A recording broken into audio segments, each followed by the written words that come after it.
मासिक धर्म में छठ व्रत के नियम। क्या अर्घ्य दे सकते हैं और प्रसाद तैयार कर सकते हैं? छठ महापर्व का आरंभ हो चुका है। इसके व्रत और नियमों को बहुत कठिन माना जाता है।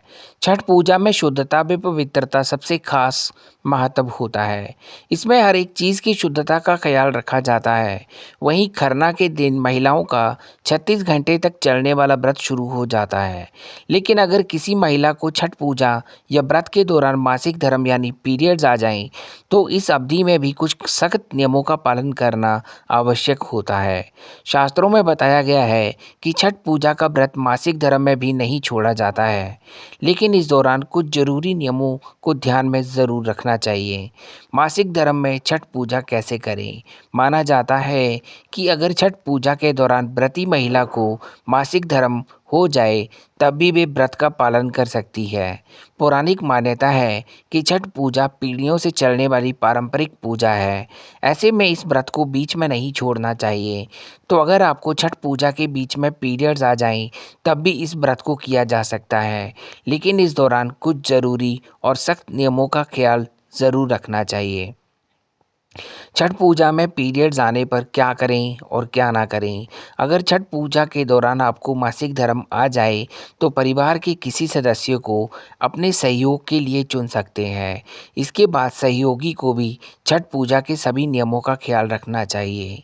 इस या किसी भी सदस्यों को आपने सहयोग के लिए चुना है, वही छठ पूजा में आपकी हर कार्य में सहायता करेगा। साथ ही उन्हें भी शुद्धता और पवित्रता का पूरा ख्याल रखना होगा। सहयोगी स्नान के बाद प्याज लहसुन का सेवन नहीं करेंगे और खरना के दिन छठ पूजा का प्रसाद बनाने तक सहयोग करने वाले सदस्यों को भी व्रत का पालन करना होगा। लेकिन खरना के दिन शाम को जल के साथ जो पूजा की जाती है, वे व्रती महिला यानी छठ पूजा करने वाले ही करेंगे। दोस्तों, वीडियो इन्फॉर्मेटिव है, बिना स्किप किए बने रहना अंत तक मेरे साथ। दूध और जल अशुद्ध नहीं होता है।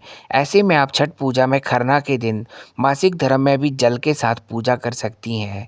हालांकि प्रसाद का भोग सहयोगी द्वारा ही लगाया जाएगा। इसके बाद छठ करने वाली महिला के भोजन करने के बाद घर के सभी सदस्य और सहयोगी भोजन कर सकते हैं। छठ पूजा में जितने भी दिन व्रत रखा जाता है, उतने दिन महिलाएं व्रत रख सकती हैं।